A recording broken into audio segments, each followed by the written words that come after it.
Assalamu alaikum. So we are here to talk about waterways. We're talking about all the things about water today. If you have followed me for any time, then you know that I have 5 pillars of healthy lifestyle, and let me go ahead and share that real quick. So you know that I have 5 pillars of a healthy lifestyle, and water is number 1. Water is super duper important, and that is an understatement. The reason why it's an understatement is because we cannot live without water.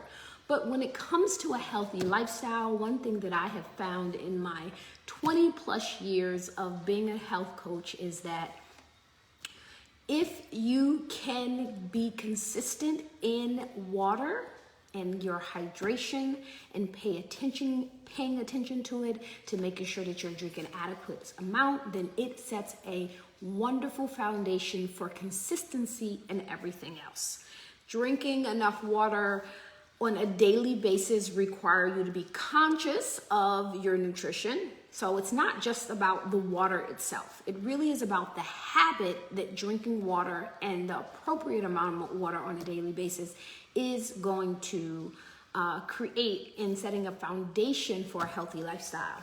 So today, it may not seem like a difficult conversation or discussion about drinking water, but because we live in a modern society and we have the ability to create our own narrative and story about everything, including nutrition, and anybody can say everything. So in a way, that's a good thing. In a way, that's a bad thing, because then there are lots of misconceptions, rumors, and just the plain falsehood about nutrition. So what I'm going to talk to you today about is the different types of water. Can you believe? I wonder what our ancestors would say, like from 100 years ago, if they knew we were talking about different types of water. They're like, oh, do you mean like the ocean versus the spring? No, we mean like distilled, purified, seltzer, alkaline, tap, right? They were like, what are you talking about? Okay, so I am going to talk a little bit about the science of all of the different types of waters that we are sold today. So first, I want to establish a couple of things. One, my name is Mubaraka Ibrahim, and if you are just seeing this video and you don't know who I am a health and happiness coach. I have over 20 years of experience, degrees and certification and all that great stuff that you can Google me and find out what those are. But in the meantime, I want you to consider me your health and happiness coach. And today we are going to talk about the foundation of a healthy lifestyle, which is drinking enough and having enough hydration so that we can be healthy. So why is water so important? Number 1, it is the base element of what our body requires. The average human body is anywhere between 50 and 80% water. So we see all of these people walking around. If it wasn't for our bones holding us up, we would be just slush balls rolling down the street, because we are mostly water. So we're like water balloons with some bones.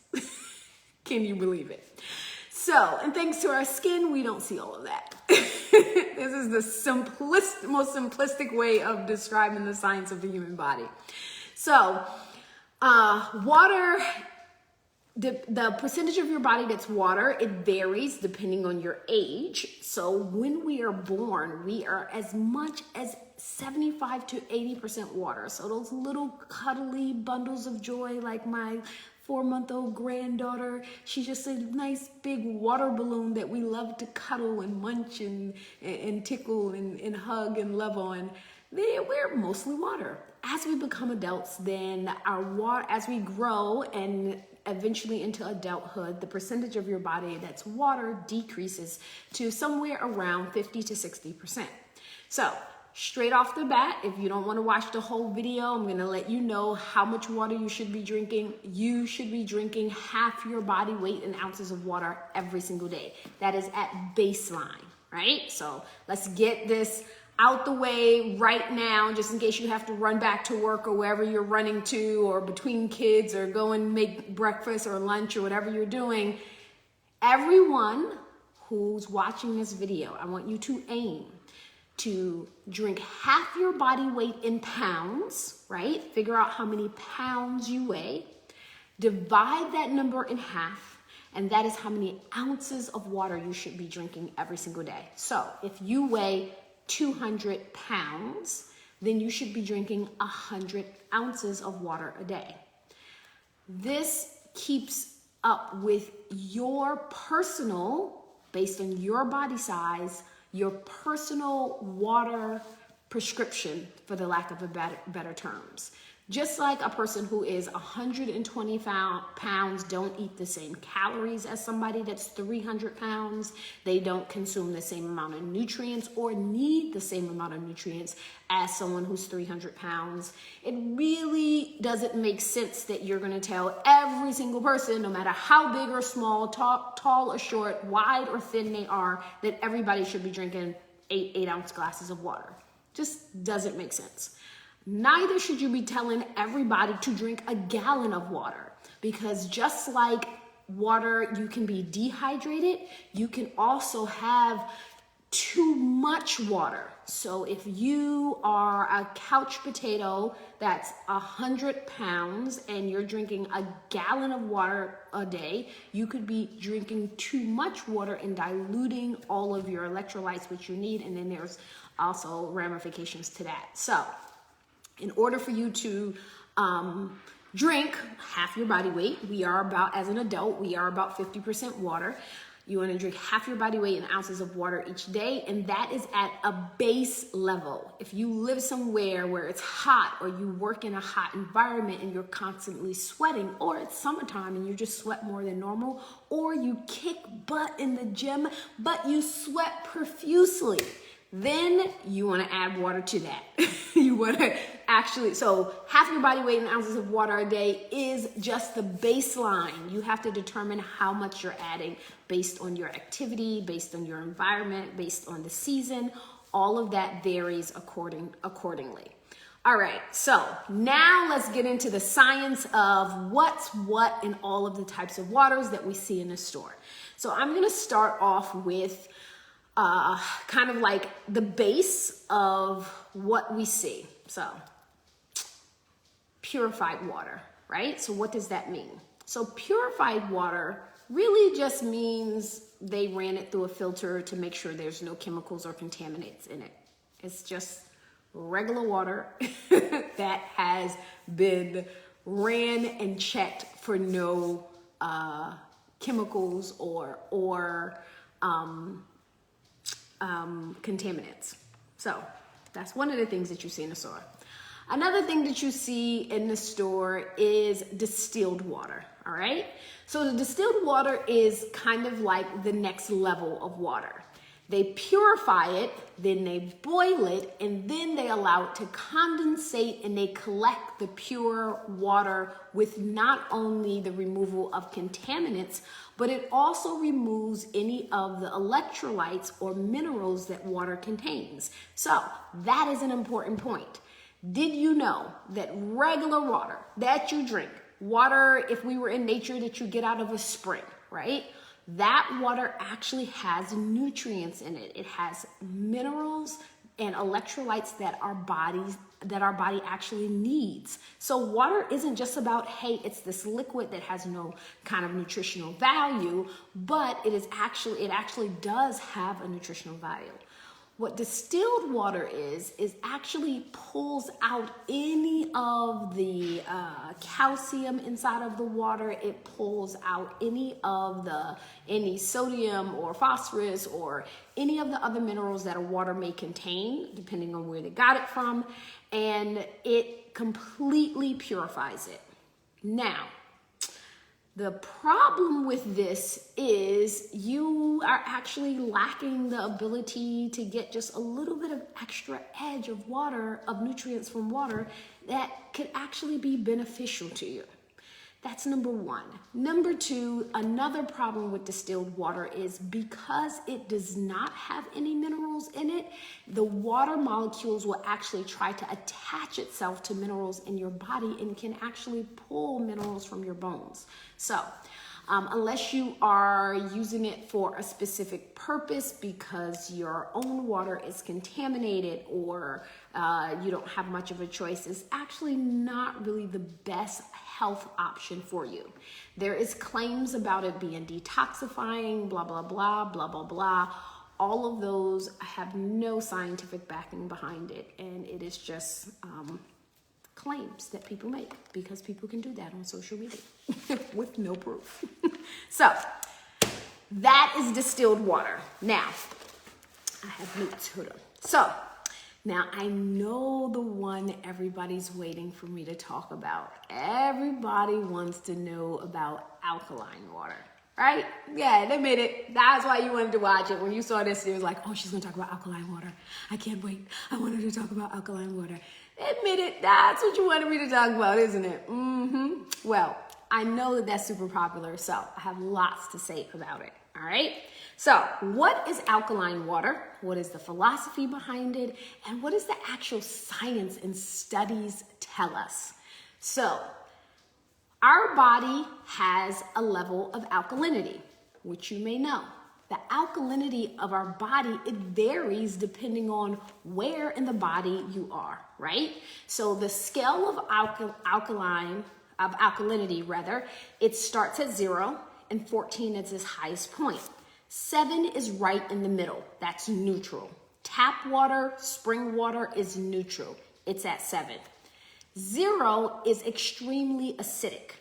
Our stomach is one of the most acidic places on the entire planet. It has an alkalinity level of a 1.5.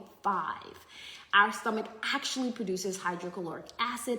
It is extremely, extremely acidic, and that is the way it breaks down everything that we eat, not only just to break down the foods we eat so that our body can absorb it in its most cellular form, but it also is designed to kill any bacteria and pathogens. So all of that happens inside of our stomach, but our body is made in such an amazing way that if somebody gave you some acid that was at a 1.5 alkalinity and they dropped it on your skin, it would literally eat through your hand.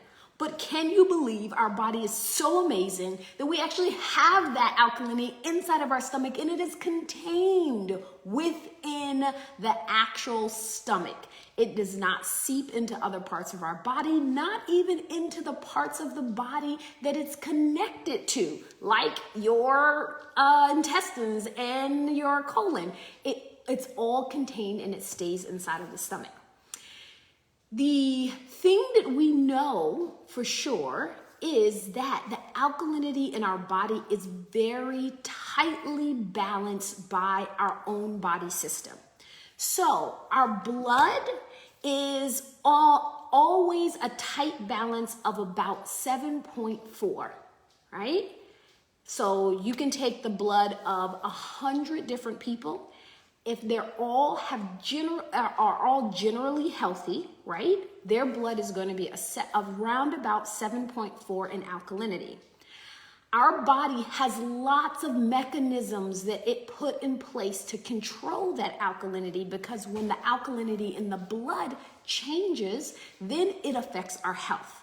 That includes if your alkalinity in your blood or in your body in general lowers too low. You can get rashes, you can get nausea, you can feel fatigue. If it's too high, then some of the same things can happen to your body. So our lungs and our kidneys work really hard with every single breath we take, with every single bite we eat, in order to maintain the alkalinity of our blood.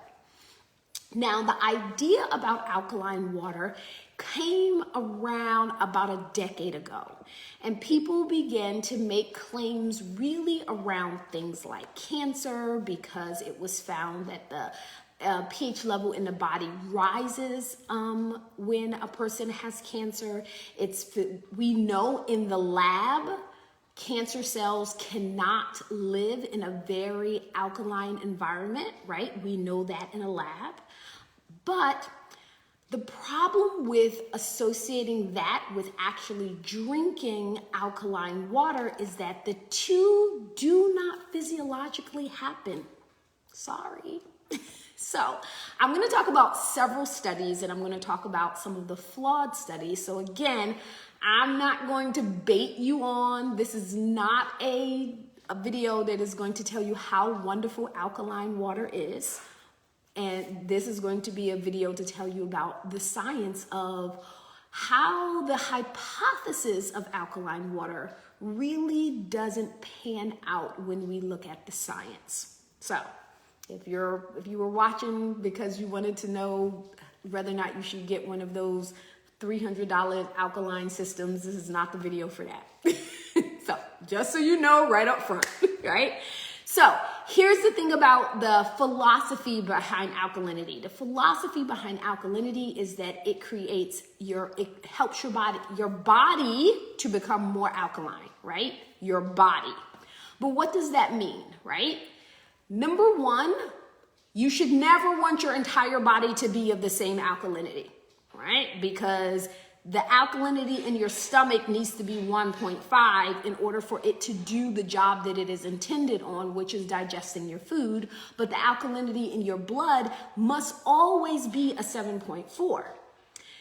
The other issue that we find with people who claim that drinking alkaline water is going to change the alkalinity in your body is that they associate it with what we know about what's happening inside the blood and the things that the blood is touching, such as tumor cells and things like that.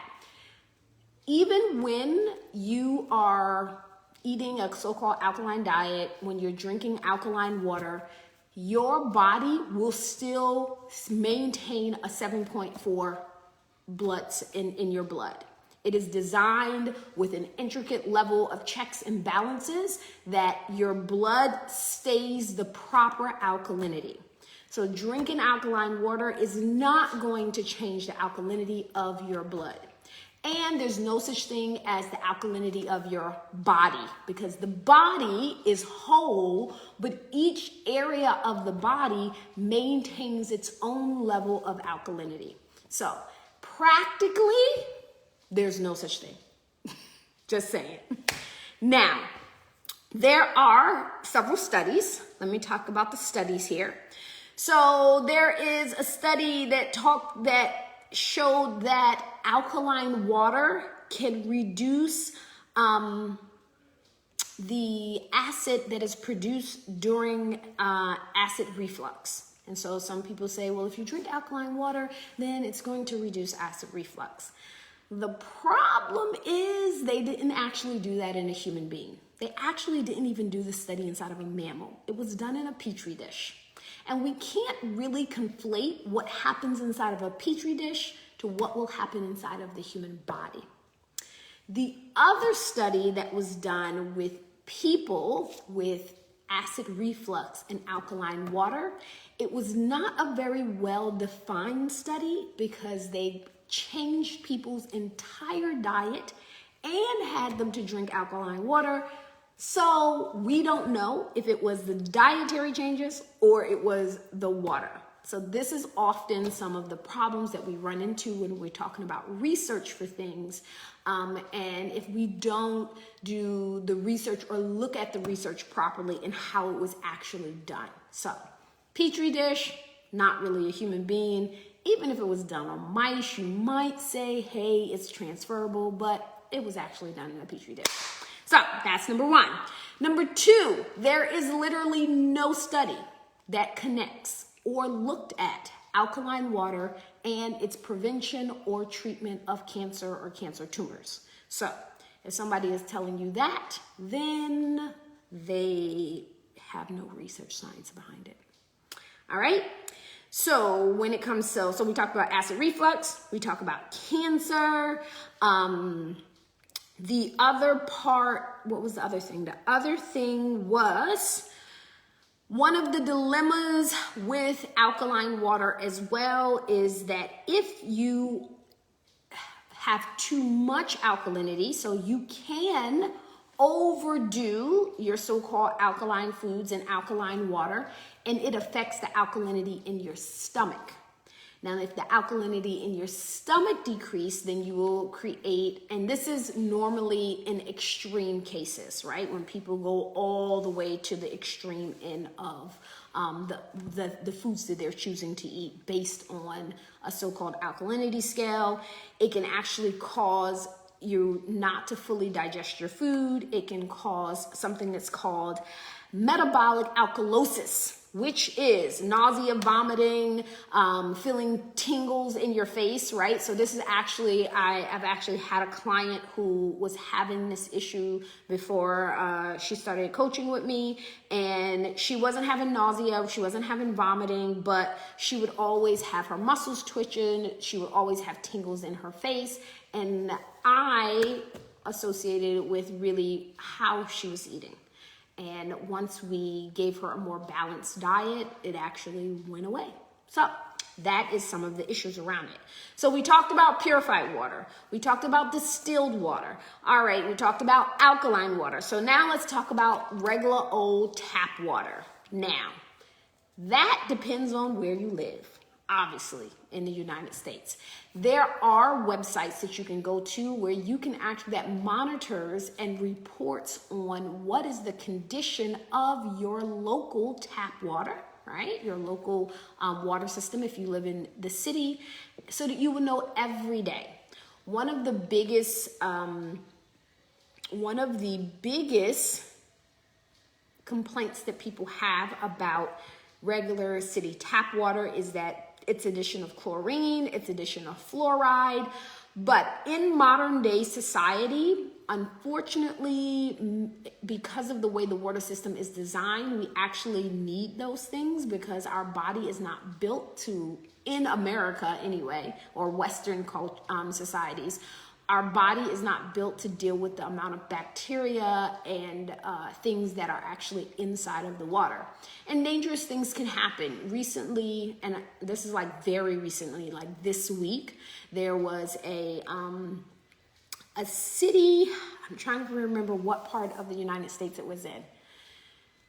Unfortunately, a little boy who was about, I think he was about 9 years old, he died from a brain-eating amoeba that came through the water system.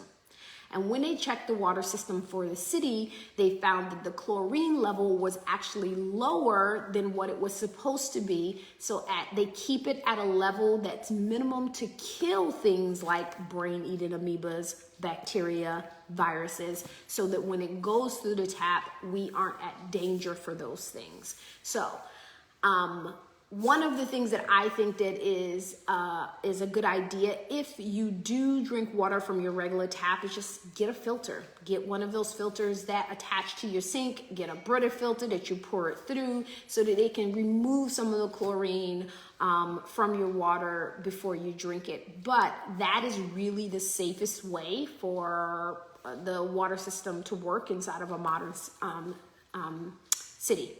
So with all that being said, now you know about all the 3-4 different types of waters that are being sold in the store. I'm going to give you my total health coach position. My position on water is drink water. All right. I don't care what kind of water you drink. I don't care if you drink spring water, if your water comes from a well, if your water, most people, 80% of human beings do not drink enough water. We have to drink water because even if you are eating healthy, you will not efficiently absorb all the nutrients from your food if you are dehydrated. There are certain vitamins and minerals that you need that are called water-soluble vitamins. So vitamins are water-soluble or fat-soluble. That means that in order for your cells to absorb them, they must attach themselves to a water molecule or to a fat molecule.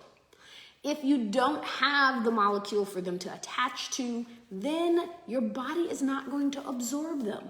So it's super important that you do that so that you can actually benefit from all the healthy eating that you're doing.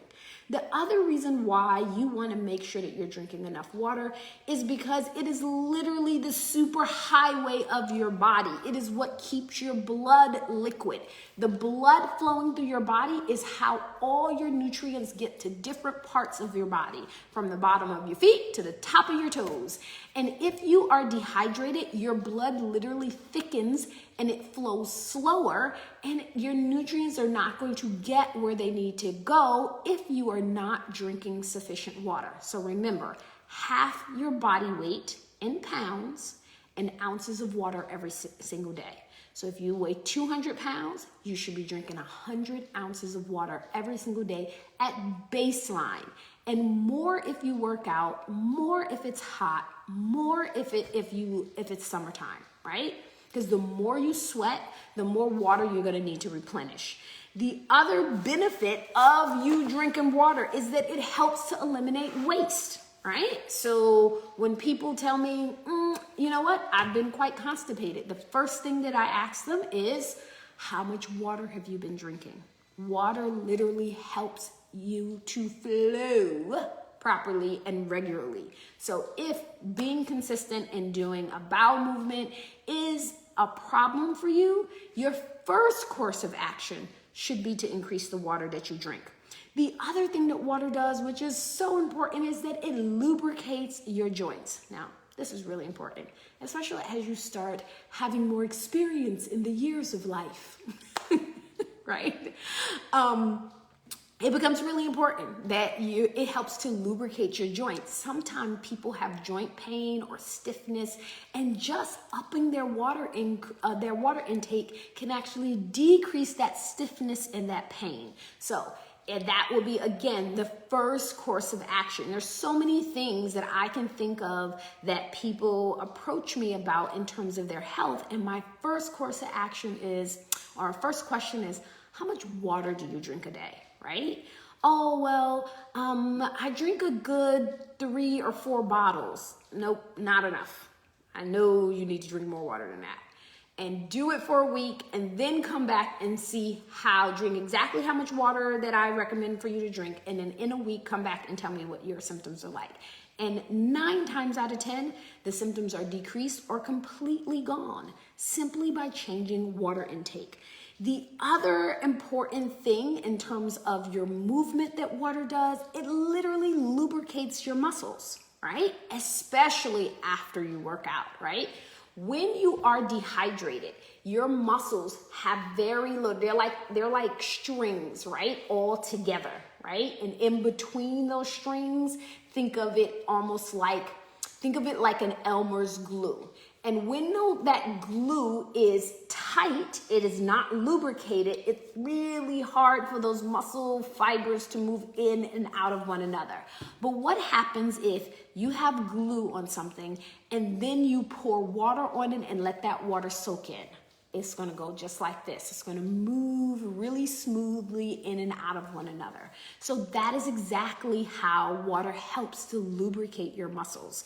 So if you're super sore after a workout, again, your first course of action is going to be go drink some water. Another benefit of water is that it actually boosts your metabolism, right? Research shows that drinking as little as 16 ounces of water can raise the metabolism by 30%.